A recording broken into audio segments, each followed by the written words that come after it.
Welcome to Woman to Woman. I'm so glad you are here. This is more than a YouTube channel. It's a place where women can finally breathe. A place where we have the conversations many of us were never given permission to have.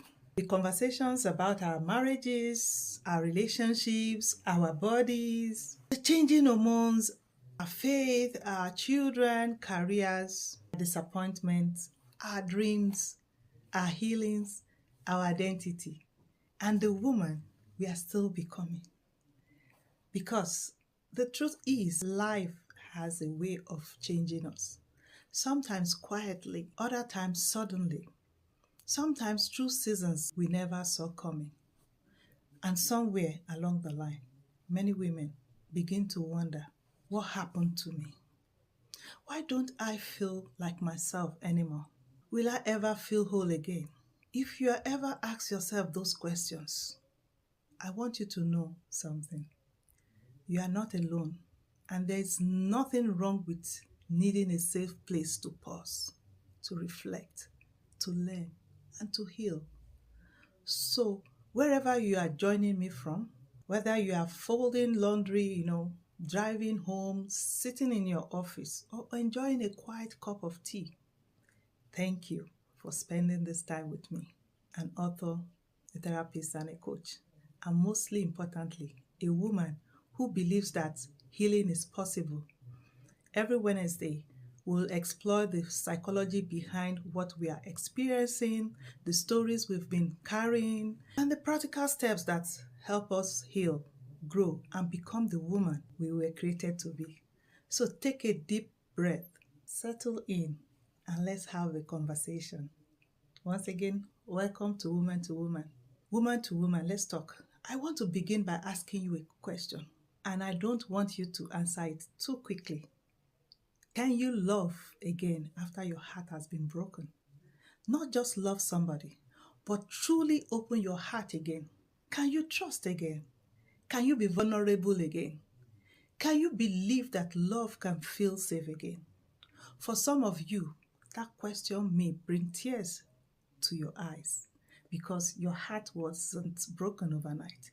It broke little by little, one disappointment at a time, one broken promise at a time, one harsh word at a time, one betrayal at a time. Maybe it was infidelity. Maybe it was emotional neglect. Maybe you spent years in a relationship where you felt invisible. You shared a home with someone, but somehow still felt completely alone. Or maybe your heartbreak didn't come from a marriage. Maybe it came from a parent who never made you feel enough. A friendship that ended without explanation. A fiancé who walked away. A miscarriage. The loss of someone you loved. Or perhaps life simply didn't turn out the way you imagined it could be. Heartbreak wears many faces. And one of the greatest misconceptions we have is believing that heartbreak only happens in romantic relationships. It doesn't. Sometimes it's the loss of the life you thought you would have.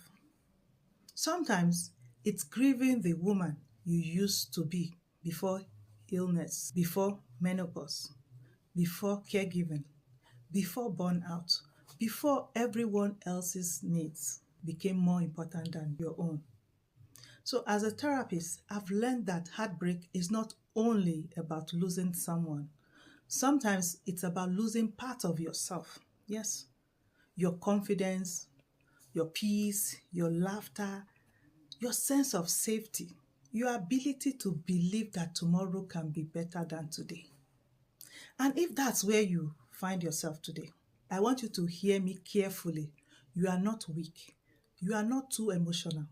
You are not damaged beyond repair. You are responding to pain. And there is a difference. Over the years, I've sat with women from different backgrounds, different seasons of life. Some were married for 30 years, others less. Some had just gone through divorce. Some were grieving a child. Some had experienced betrayal. Some had never married at all. Yet, despite their different stories, I kept hearing the same question in different words. Will I ever be myself again? Will I ever trust anyone again? Will I always feel this afraid? Is something wrong with me? Maybe you've just asked one of those questions too. If you have, I want you to stay with me because today isn't about convincing you to get into another relationship. No, it's not about telling you to forgive before you are ready. Not at all. It's not about pretending painful things didn't happen. Today is about understanding what heartbreak does to us, why healing sometimes takes longer than we expected, and how we begin to rebuild trust, not just in other people, but in ourselves. We'll talk about what happens in the brain when we are being hurt. We'll talk about why your body can react to today's situation as if it's yesterday's pain. It's happening all over again. We'll talk about the difference between forgiveness and trust. We'll talk about boundaries. We'll talk about fear, hope.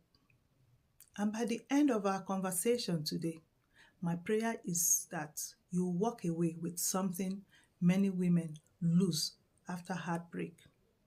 Not all the answers, but hope, because hope is often where healing begins. So if you are ready, pour yourself another sip of tea. Take a deep breath and let's begin. Sometimes we don't stop loving. We stop feeling safe. Can I share something with you that changed the way I understand heartbreak? Over the years, I've realized that when women say, I don't think I can ever love again, that's not usually what they mean. What they often mean is, I don't know if I can survive being hurt like that again. There's a difference. One afternoon, a woman sat across from me. She wasn't crying. In fact, she was smiling as she spoke. But sometimes, the strongest smiles hide the deepest pain. And she said, Modupe, people keep telling me to move on. They tell me there are good men out there. But every time someone gets close to me, I find a reason to pull away. And I understand her.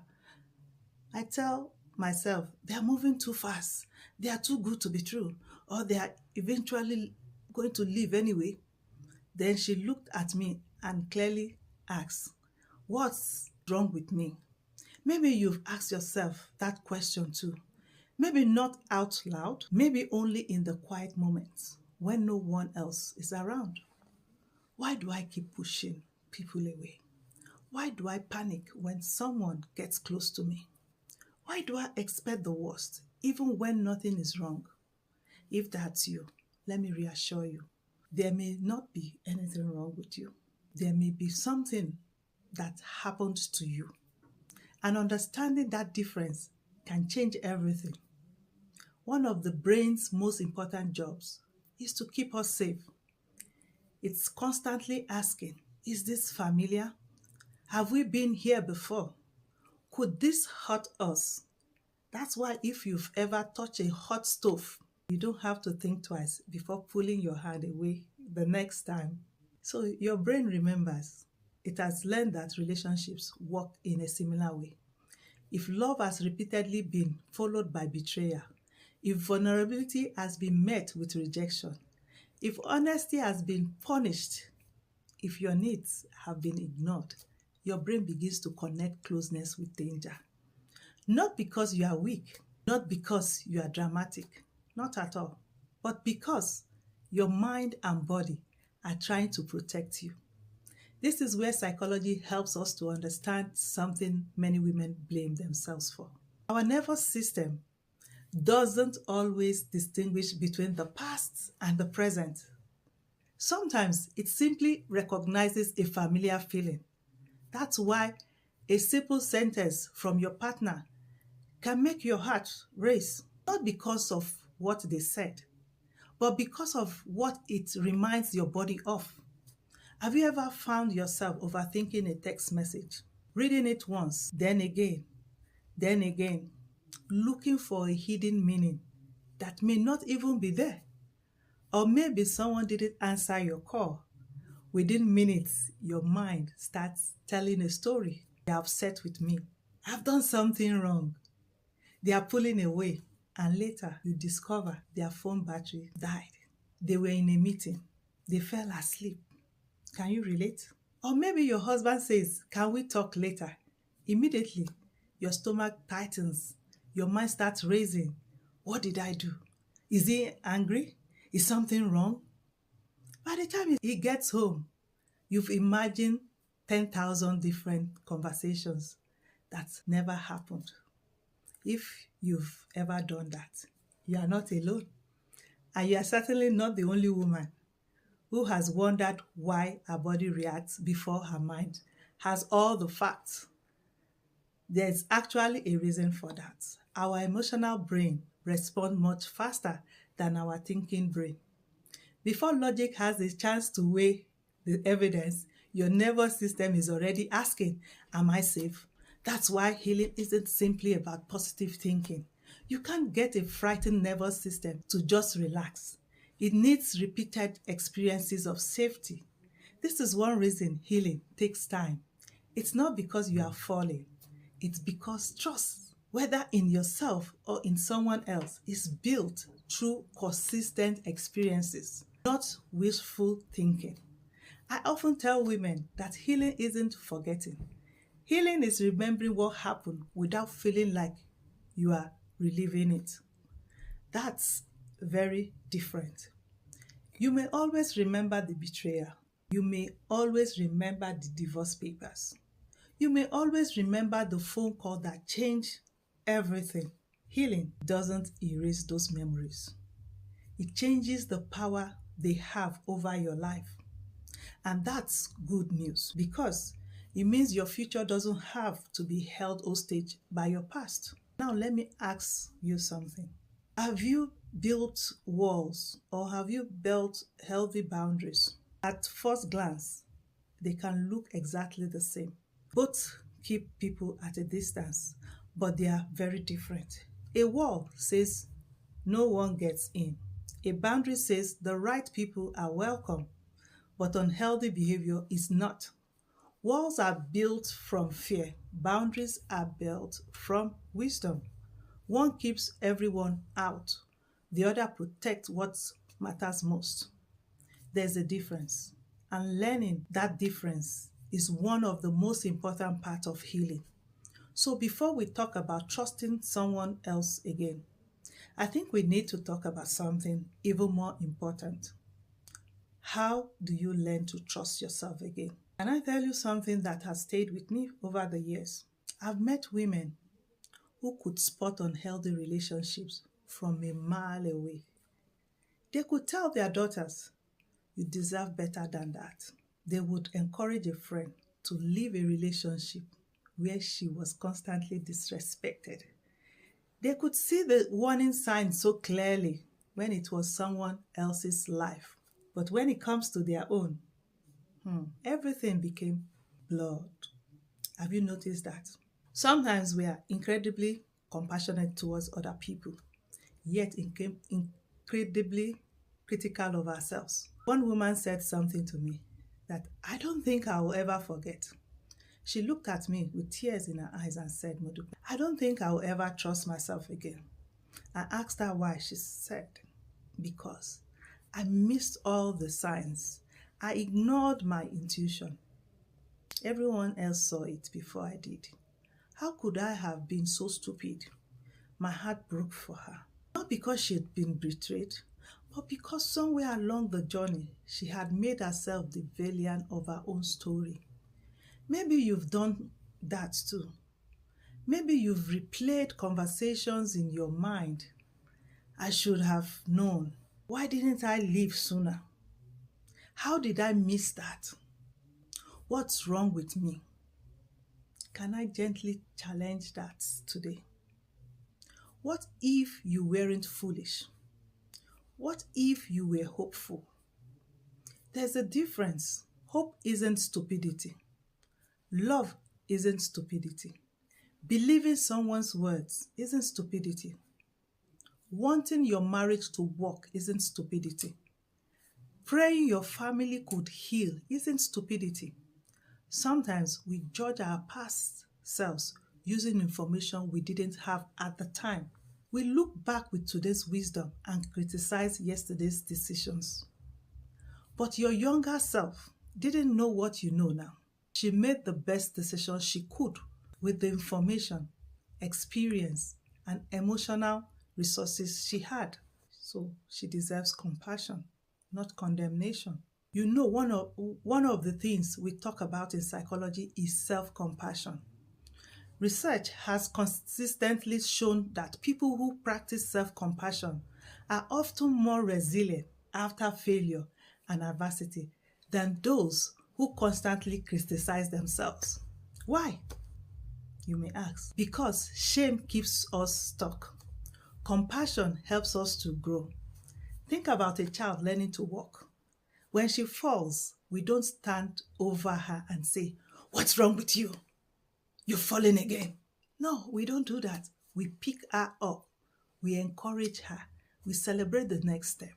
So why is it that when we fall emotionally, we speak to ourselves in ways we would never speak to a child or to anyone else? Can I ask you something?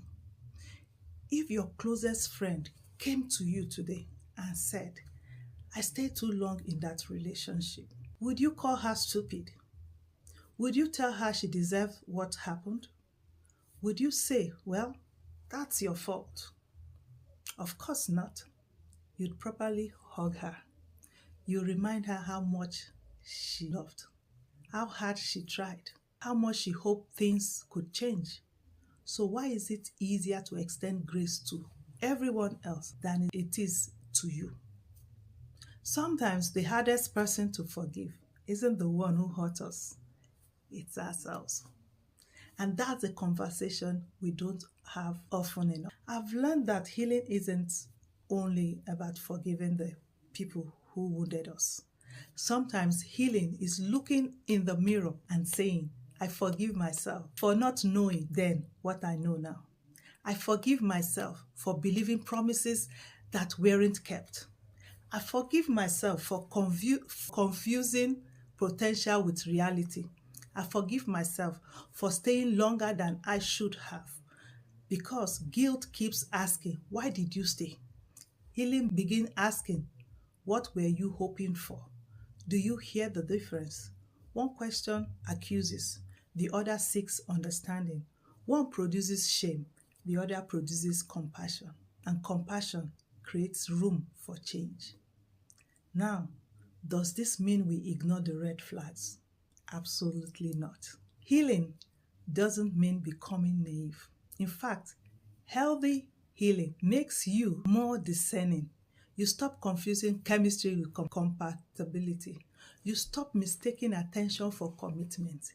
You stop believing that love requires you to abandon yourself.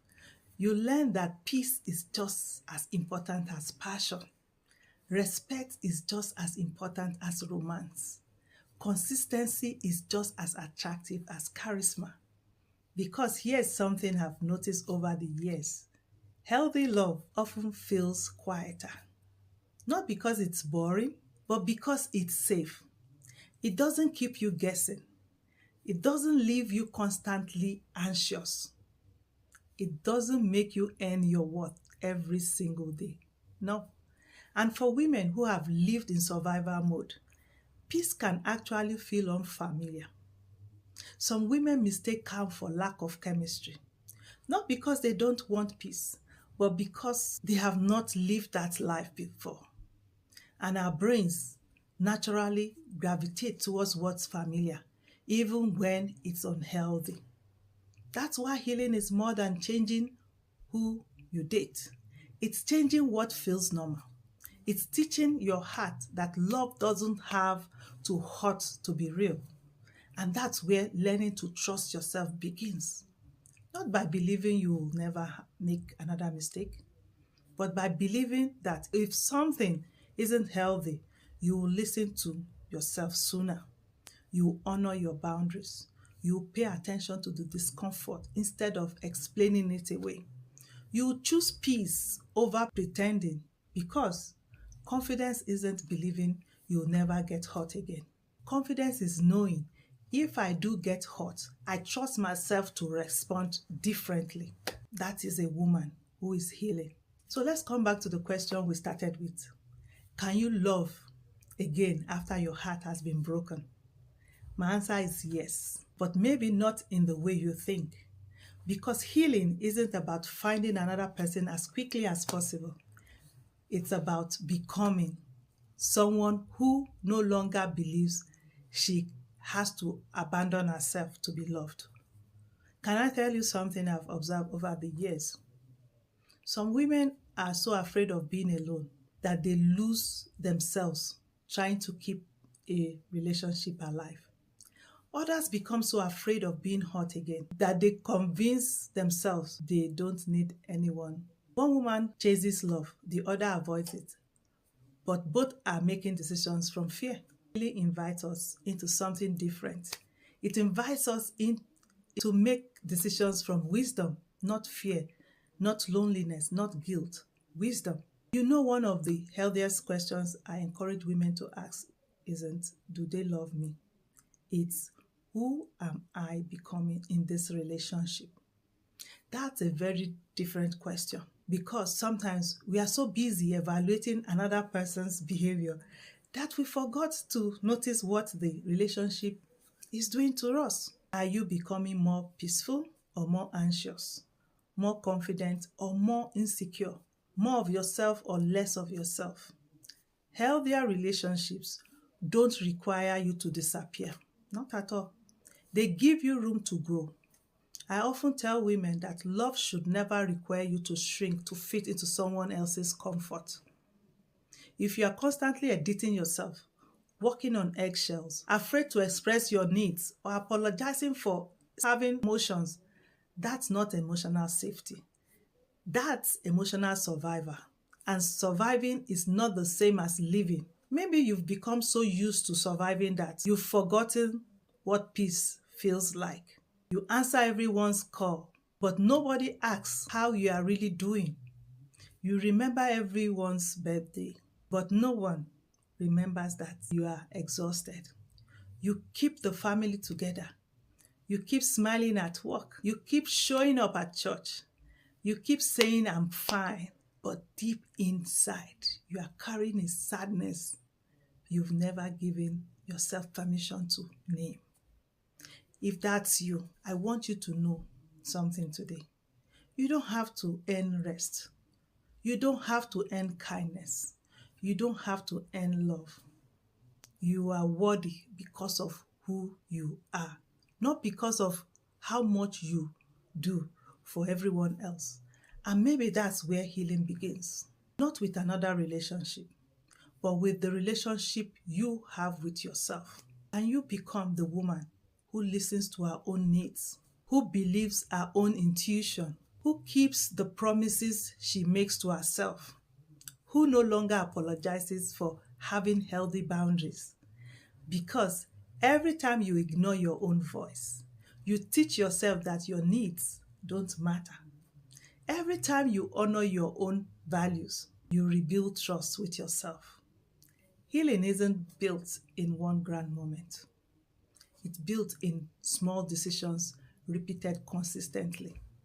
It's saying, I'm tired, so I'm going to rest. Instead of pushing yourself until you break. Burnout is real. It's saying that comment hurts me instead of pretending it didn't. It's saying no without writing a 5-page explanation. It's choosing peace over people pleasing. It's choosing honesty over pretending. It's choosing yourself without feeling guilty. Those may seem like small things, but psychologically, they are powerful because every healthy decision sends your brain a new message. I am safe with myself. And that's what really rebuilding. Not just confidence, not just self-esteem, but self-trust. Researchers often talk about insecure attachment. It's the idea that even in our earliest experiences or later relationships left you feeling unsafe, you can develop a more secure way of relating through healing, healthy relationships, self-awareness, and consistent experiences of safety. I love that idea because it reminds us that our story isn't finished. Your past may explain you. It doesn't have to define you. Maybe today you are thinking, Modupe, you don't know how much I've been through. You are right. I don't know every detail of your story. But I do know this. I've sat with women who believed they would never smile again. Women who thought betrayal had ruined them. Women who believed divorce was the end of their story. Women who blamed themselves for years. Women who had forgotten what hope felt like. And I've watched them heal. Not overnight, not perfectly, but steadily. I've watched them laugh again, trust again, dream again, love again. Most importantly, I've watched them find themselves again. And that's what I want for you. Not just another relationship, not just another chance. I want you to find you, the woman underneath the disappointments, the woman beneath the fear, the woman beneath the survivor, because she's still there. Maybe she's been quiet for a while. Maybe she's tired. Maybe she's grieving, but she is not gone. And healing has a beautiful way of introducing us to ourselves again. So before we end today, I want to leave you with 3 questions. Not for me, but for you. Take your journal this week. Sit somewhere quiet and ask yourself, what have I been carrying that I was never meant to carry alone? What story about myself have I believed because someone else wounded me? And finally, what would change in my life if I truly believed I was worthy of healthy love? Don't rush to answer them. Sit with them. Pray over them. Journal about them. Talk to someone you trust about them. And if you find that these questions uncover pain that's too heavy to carry on your own, I want to encourage you to reach out to a qualified therapist or counselor. Healing doesn't mean doing everything by yourself. Sometimes one of the strongest things we can do is allow someone to walk alongside us, because healing isn't about proving how strong you are. It's about having the courage to become whole. If today's conversation spoke to your heart, I'd love to hear from you. Tell me in the comments, what's one thing you are choosing to trust yourself with again? Maybe it's your voice, maybe it's your intuition, maybe it's your boundaries, maybe it's your hope. Your story might be exactly what another woman needs to hear today. And if you know a woman who is quietly carrying heartbreak, share this conversation with her. You never know what one conversation can begin. Thank you for spending this time with me. This is Woman to Woman, where nothing is off limits, where healing is possible, where becoming is a lifelong journey. Until next Wednesday, be gentle with yourself, protect your peace, honor your story, and never forget your heartbreak may be part of your story, but it does not get to write your ending. Thank you for letting me spend this time with you. Until next time, keep healing, keep becoming, and keep believing that your best chapters are still ahead. And remember, she rises.